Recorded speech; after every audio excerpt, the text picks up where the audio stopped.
மதுரை மாநகரம் இயற்கையாக எழுந்ததல்ல, அது உருவாக்கப்பட்ட ஒரு நகரம். அதை உருவாக்கி அருளியவரும் ஆலவாய் அழகனான சொக்கநாதனே. ஒரு காலத்தில் பாண்டிய நாடு கடம்பவனங்கள் நிறைந்த வனமாக இருந்தது. அந்த வனத்துக்குள் ஏராளமான அருவிகள் இருந்தன. வனவிலங்குகள் வாழ்ந்த கொடிய காடு அது.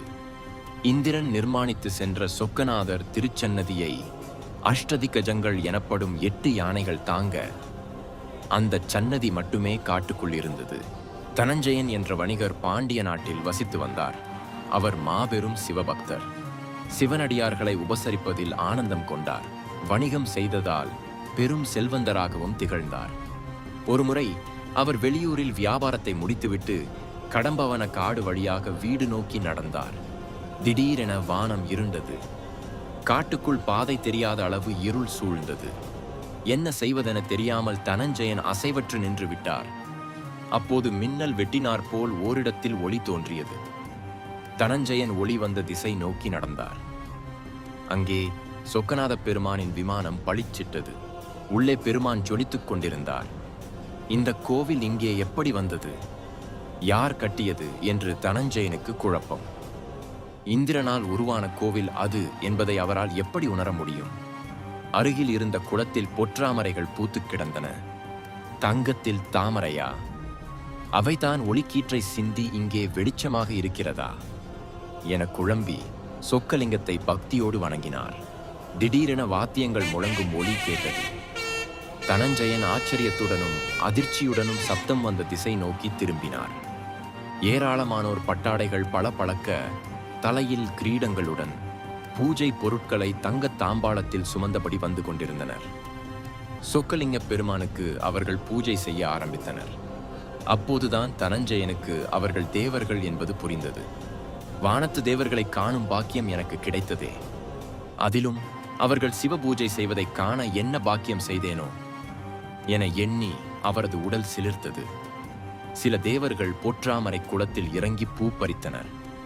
தனஞ்சயனும் தன்னை அறியாமல் குளத்துக்குள் இறங்கி அவர்களுக்கு பூ பறித்து கொடுத்து உதவினார். அவர்கள் அவரை வாழ்த்தினர். பூஜை முடிந்ததும் தேவர்கள் அங்கிருந்து கிளம்பிச் சென்று விட்டனர். இந்த அதிசயம் குறித்து மன்னர் குலசேகர பாண்டியனிடம் தெரிவித்தார் தனஞ்சயன். மன்னா, தாங்களும் அத்தகைய பூஜையை காண வேண்டும். நான் அந்த பூஜையை திங்கள்கிழமையன்று கண்டேன். தாங்களும் அடுத்த திங்கள்கிழமையன்று அதை காண வர வேண்டும் என்று கேட்டுக்கொண்டார் தனஞ்சயன். மன்னனின் மகிழ்ச்சிக்கு அளவே இல்லை. அவனுக்கு தூக்கமே பிடிக்கவில்லை. அடுத்த திங்கள்கிழமை எப்போது வரும் என காத்து கொண்டிருந்தான். முதல் நாள் இரவு பரபரப்புடன் இருந்த அவன் தூக்கம் பிடிக்காமல் இருந்தான். பின்பு அதிகாலையில் தூக்கம் வந்துவிட்டது. அப்போது மன்னனின் கனவில் சொக்கநாதர் தோன்றி, குலசேகரா, தனஞ்சயன் கண்டது உண்மையே. நீ கடம்பவனத்தை சீர்திருத்தி ஒரு நகரமாக மாற்று. என் கோயிலை அடையாளமாக கொண்டு அது நடுவில் இருக்க நகரம் சிறப்புற அமைய வேண்டும். வீதிகள், வீடுகள், மாளிகைகள் அமைய வேண்டும் என்று கட்டளையிட்டார். திடுக்கிட்டு எழுந்த மன்னன் உடனடியாக அமைச்சர்கள், படைகள் புடைசூழ தனஞ்சயன் வழிகாட்ட காட்டுக்குள் சென்றனர். அங்கே 8 யானைகள் விமானத்தை தாங்க அதன் கீழ் சொக்கநாதர் அருள் பாலித்துக் கொண்டிருந்தார். அனைவரும் சொக்கநாதரை சேவித்தனர். உடனடியாக விக்னேஸ்வர பூஜை நடந்தது. நகரம் கட்டும் பணியை துவங்கினான் மன்னன்.